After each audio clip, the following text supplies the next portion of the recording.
Welcome to everyone. आज हम लोग यूनिट्स एंड मेजरमेंट चैप्टर से ही करने जा रहे हैं, जो कि हम पिछला वीडियो में हम लोग का था यूनिट्स एंड डायमेंशन का फॉर्मूला को फाइंड आउट कैसे करते हैं उसके बारे में। ये दूसरा वीडियो होगा जो हम लोग करने जा रहे हैं, जो कि इंटर का एग्ज़ाम जो अभी होने वाला है मार्च में, सभी के लिए बहुत ही इम्पोर्टेंस रहेगा। और बहुत सारे कॉम्पिटिटिव एग्ज़ाम में भी ये सवाल यहाँ से पूछे जाते हैं, जैसे आरआरबी हुआ, स्टेट पीसीएस हुआ, कोई भी साइंस से रिलेटेड ये चैप्टर जो है बहुत सारे एग्ज़ामों में पूछे जाता है।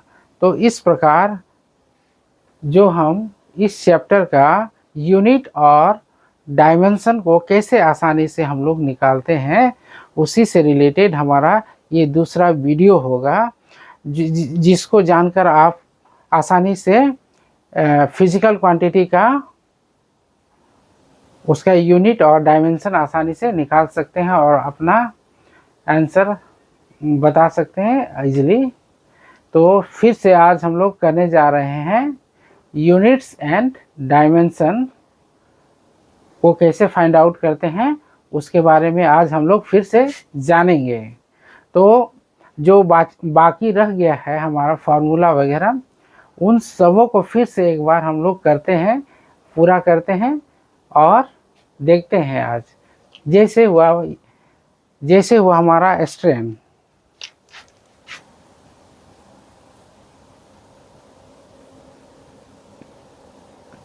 स्ट्रेन तो हम लोग जानते हैं कि स्ट्रेन का फॉर्मूला क्या होता है। L10 स्ट्रेन का फॉर्मूला होता है change in length by original length होगा, और चेंज इन वॉल्यूम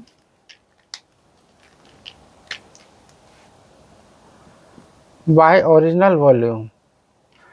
तो स्ट्रेन का यही फॉर्मूला होता है, और ये बहुत ही एग्ज़ामों में पूछा गया है।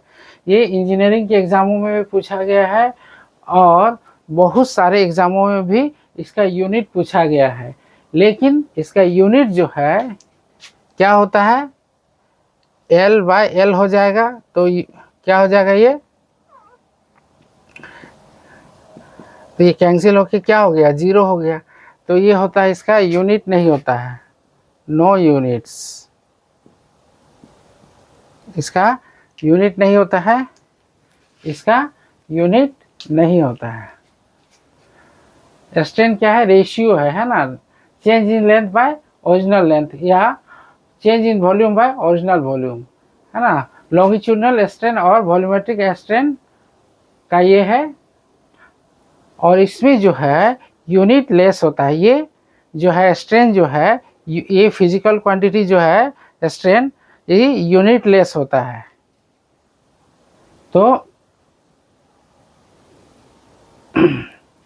इस प्रकार हम लोग सीखें कि स्ट्रेन, जो कि बहुत ही एग्जामों में पूछा गया है, कन्फ्यूजन के लिए आपको क्रिएट कर देगा।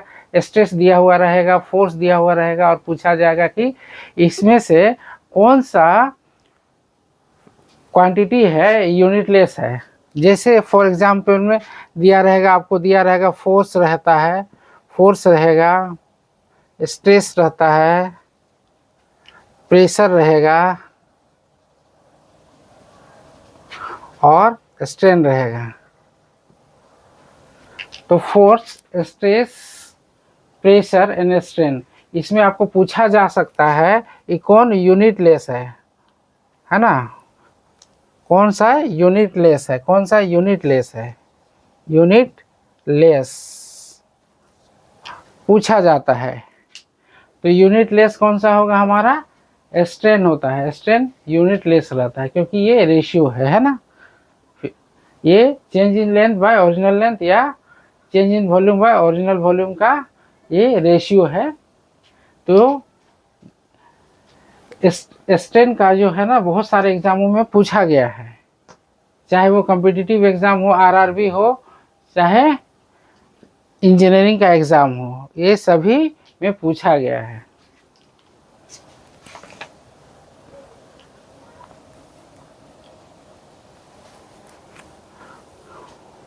अब हम लोग देखेंगे स्ट्रेस।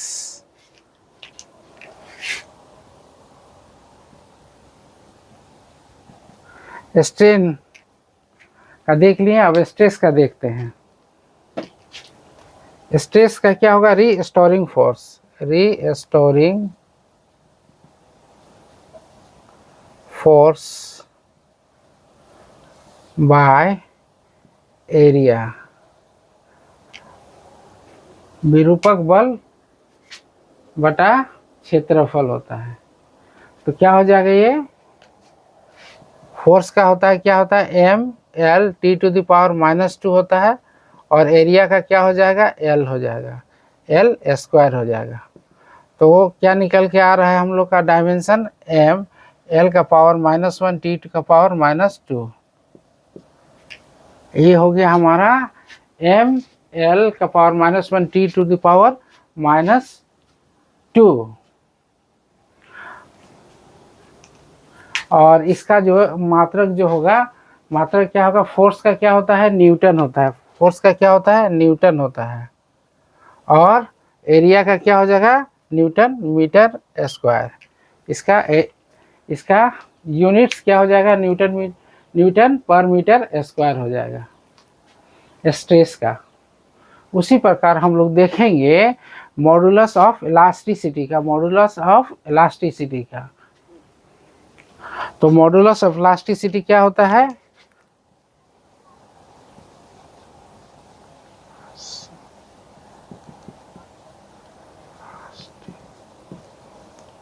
मॉडुलस ऑफ इलास्टिसिटी क्या होता है? स्ट्रेस बाय स्ट्रेन होता है।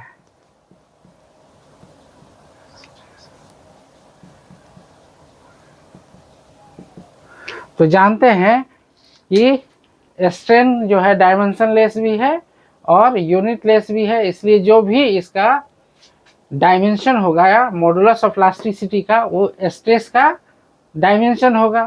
तो स्ट्रेस का डायमेंशन क्या होता है?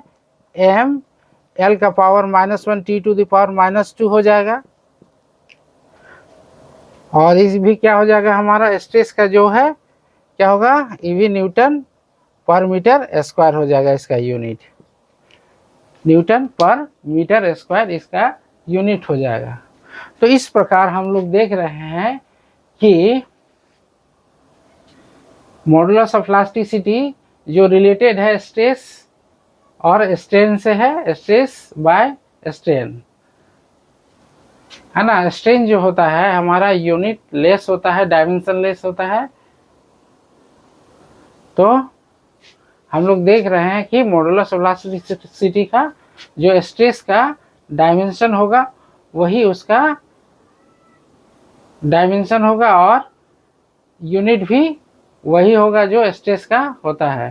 तो न्यूटन पर मीटर स्क्वायर होता है। अब देखते हैं हम लोग प्रेशर।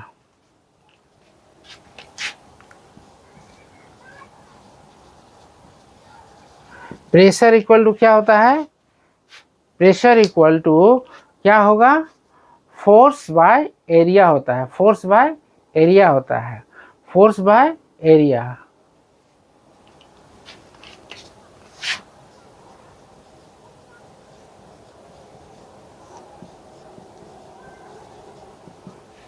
तो क्या होता है फोर्स का डायमेंशन? क्या होगा?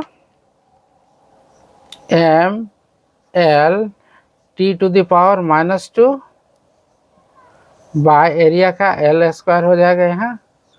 तो ये निकल के आएगा, क्या निकल के आएगा? M L to the power -1 T to the power -2, और इसका यूनिट जो होगा न्यूटन, ऊपर में फोर्स का न्यूटन होता है और एरिया का मीटर स्क्वायर, तो न्यूटन पर मीटर स्क्वायर इसका भी यूनिट हो गया। तो यहाँ से देख रहे हैं हम लोग स्ट्रेस, मॉडुलस ऑफ इलास्टिसिटी और प्रेशर सभी का क्या है? हमारा डायमेंशन भी सेम है और उसका यूनिट भी सेम है।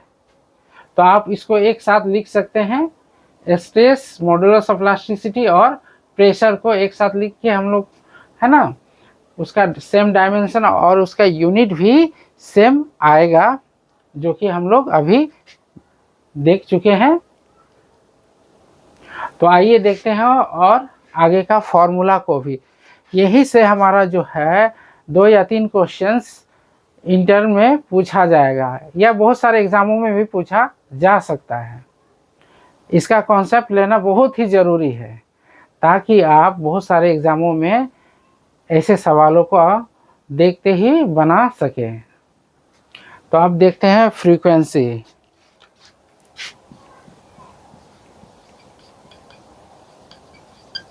फ्रीक्वेंसी हो जाएगा 1 बाय टाइम पीरियड। फ्रीक्वेंसी होता है 1 by time period. 1 by time period मतलब 1 अपॉन टी का डायमेंशन हो जाएगा, मतलब टाइम का डायमेंशन टी होता है। तो इसका क्या हो जाएगा m to the power 0 l to the power 0 t to the power -1। और इसको क्या बोलते हैं 1 बाय सेकेंड को क्या बोला जाता है, हर्ट्ज बोला जाता है। 1 बाय सेकेंड इसका यूनिट होगा, इसको क्या बोलते हैं हर्ट्ज। इसको शॉर्ट में डिनोट किया जाता है HZ से। HZ से हर्ट्ज को HZ से डिनोट किया जाता है। Frequency equal to 1 by time period, that is equal to 1 upon T का डायमेंशन, मतलब टाइम का डायमेंशन। तो हो जाएगा is equal to m to the power 0 l to the power 0 t to the power -1। ये हो जाएगा 1 बाय सेकेंड को हर्ट्ज बोलते हैं, इसको हर्ट्ज हो जाएगा।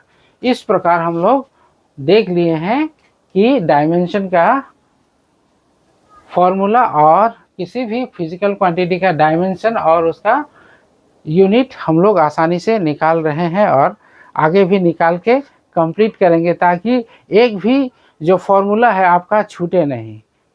तो यहाँ तक तो हम लोग देख चुके हैं, इसको एक बार देख लीजिए।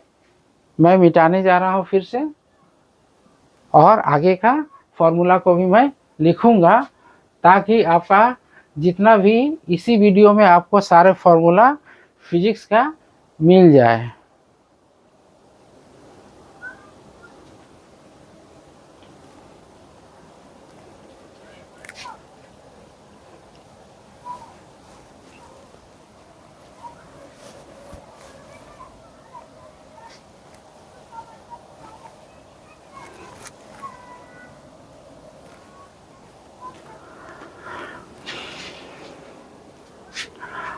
एंगुलर वेलोसिटी क्या होता है उसको उसका फॉर्मूला अब करने जा रहे हैं हम लोग एंगुलर वेलोसिटी का।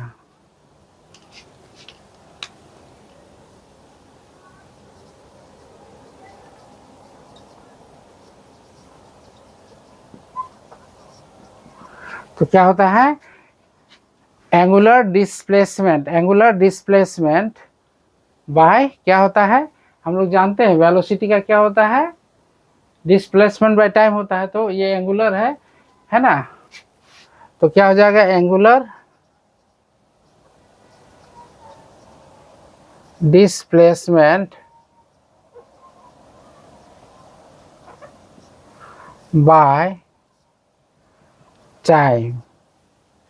एंगुलर डिस्प्लेसमेंट बाय टाइम होता है, एंगुलर डिस्प्लेसमेंट बाय टाइम होता है। तो हम लोग जानते हैं कि क्या होता है डिस्प्लेसमेंट का क्या होता है ना। तो ये हो जाएगा एंगुलर डिस्प्लेसमेंट को हम लोग थीटा से डिनोट करते हैं क्योंकि ये डिस्प्लेसमेंट है, ऐसे होगा। बॉडी हमारा कैसे सर्कुलर पाथ पे मूव करता है, उसी वहीं से आया है डिस्प्लेसमेंट, जैसे यहाँ से है एंगल। तो ये डिस्प्लेसमेंट हमारा क्या है थीटा हो जाता है। तो इसका क्या हो जाएगा हमारा हो जाएगा m to the power 0 l to the power 0 और ये हो जाएगा t टू द पावर -1 हो जाएगा। ये हो जाएगा, इसका यूनिट क्या हो जाएगा रेडियन पर सेकेंड। रेडियन पर सेकेंड एंगुलर वेलोसिटी का क्या होगा हमारा रेडियन पर सेकेंड होगा। एंगुलर डिस्प्लेसमेंट को हम लोग क्या से डिनोट करते हैं रेडियन से हम लोग मेजर करेंगे और टाइम को सेकेंड से करते हैं। तो इस प्रकार हमारा इसका डायमेंशन हुआ m to the power 0 l to the power 0 और t टू द पावर -1 और इसका यूनिट जो है रेडियन पर सेकेंड होता है। तो इस प्रकार हम लोग देख रहे हैं सभी फिजिकल क्वांटिटी का डायमेंशन और यूनिट्स और आगे भी देखेंगे हम लोग। तो अब करने जा रहे हैं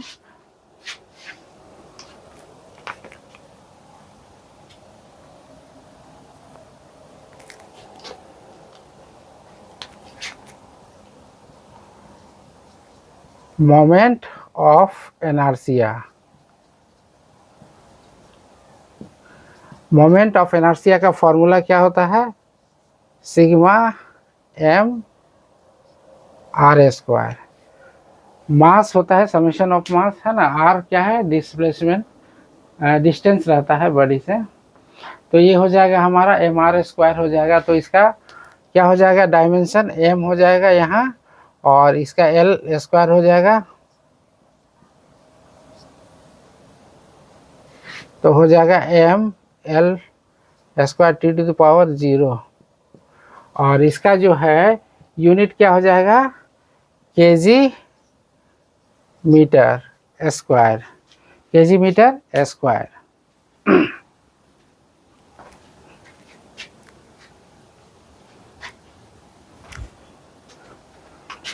इस प्रकार देख रहे हैं कि moment of inertia is equal to mr square होता है।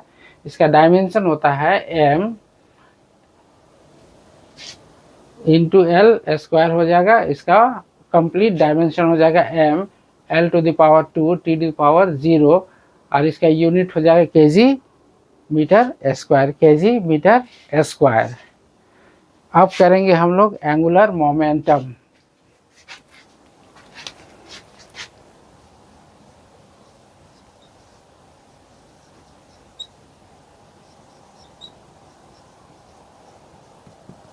एंगुलर मोमेंटम का क्या फॉर्मूला होता है?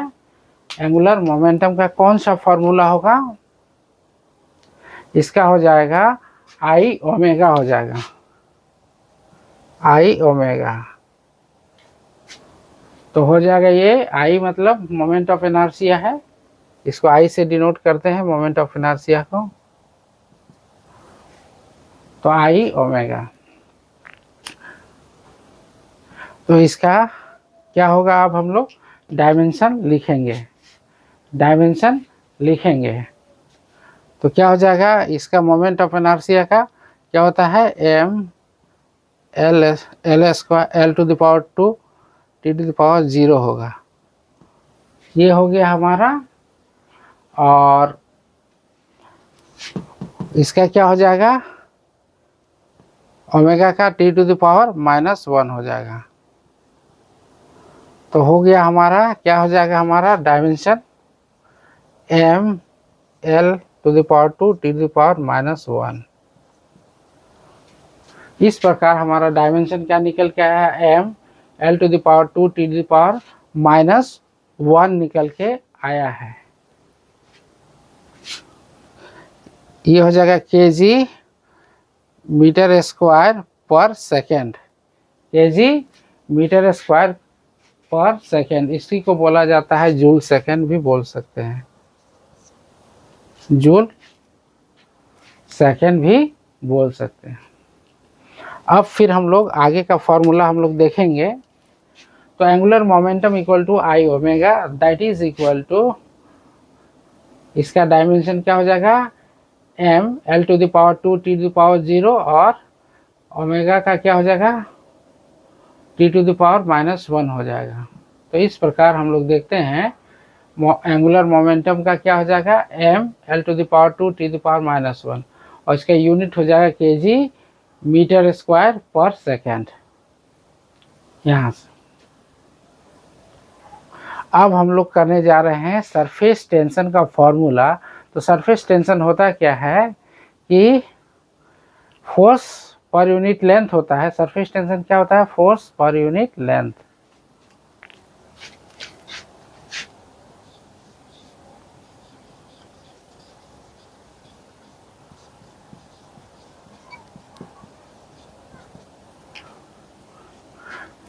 इंग्लिश में बोलते हैं पृष्ठ तनाव।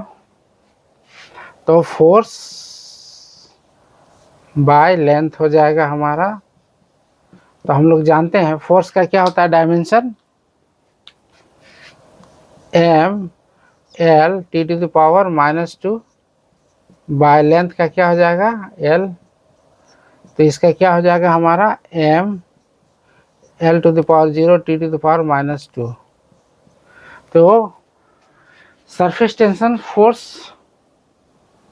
बाय लेंथ या फोर्स अपॉन लेंथ, इसका डायमेंशन हो जाएगा m l to the power 0 t to the power -2। तो इसका जो है यूनिट क्या हो जाएगा, फोर्स का हम लोग जानते हैं यूनिट न्यूटन होता है और न्यूटन मीटर, लेंथ का क्या हो जाएगा मीटर हो जाएगा। इस प्रकार से हम लोग देख रहे हैं कि फिजिकल क्वांटिटी का ये जो है सरफेस टेंशन का डायमेंशन भी हम लोग को पता चल गया और उसका यूनिट भी पता चल गया। अब बहुत ही मोस्ट इम्पॉर्टेंट फिजिकल क्वांटिटी का हम लोग निकालेंगे जो कि ग्रेविटेशनल कांस्टेंट के बारे में है ना, जिसको कैपिटल जी से हम लोग डिनोट करते हैं। तो उसको बहुत सारे एग्जामों में वो भी पूछा गया है, उसका यूनिट और उसका डायमेंशन पूछा गया है। तो आइए उसको करते हैं।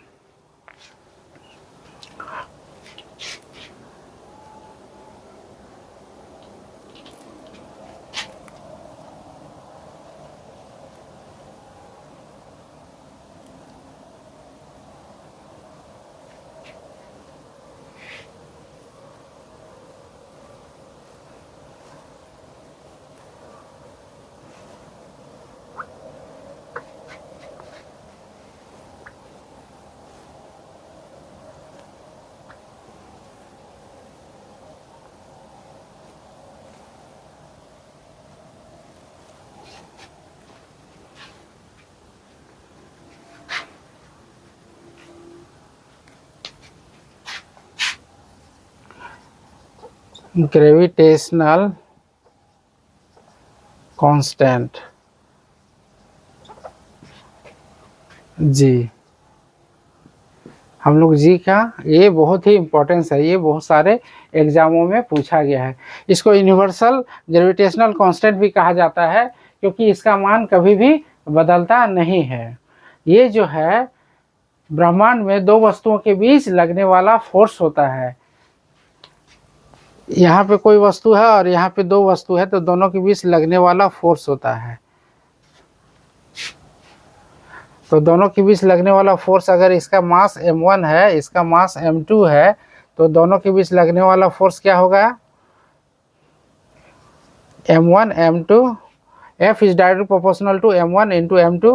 F is inversely proportional by 1/r² हो जाएगा। मतलब ये जो है डिस्टेंस है, दोनों वस्तुओं के बीच का डिस्टेंस है सेंटर से दोनों का, ये इस तरह है ना। तो इस प्रकार हम लोग देखते हैं कि दो वस्तुओं के बीच लगने वाला आकर्षण बल, दो वस्तुओं के बीच लगने वाला आकर्षण बल दोनों बलों के गुणनफल के समानुपाती तथा उनके बीच की दूरी के वर्ग के व्युत्क्रमानुपाती होता है। तो इसी को हम लोग F is equal to G m1 m2 by r² से लिखते हैं। न्यूटन्स ग्रेविटेशनल फोर्स है, ये न्यूटन्स ग्रेविटेशनल फोर्स का ये फॉर्मूला है और यहीं से हम लोग g का वैल्यू निकालते हैं। तो F इक्वल टू क्या हो गया हमारा, F equal to G m1 m2 by r² होता है। तो हम लोग को क्या निकालना है, g का हम लोग को डायमेंशन निकालना है और उसका यूनिट निकालना है।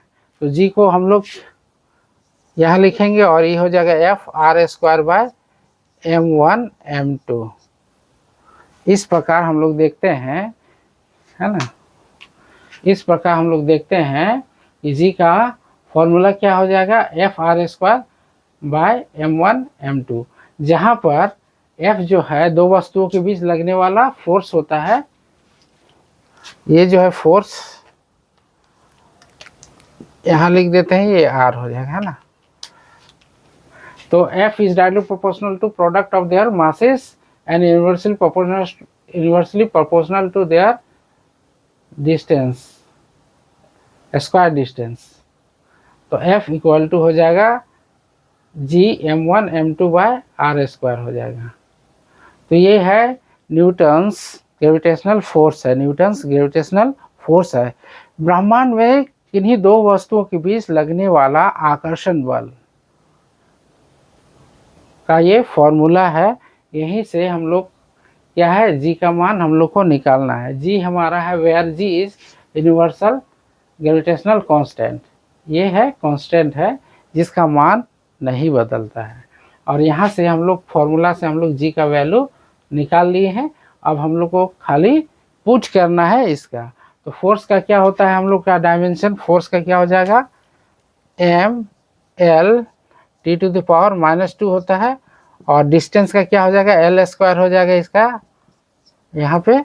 और यहाँ पे क्या हो जाएगा m, और ये भी हमारा क्या हो जाएगा m।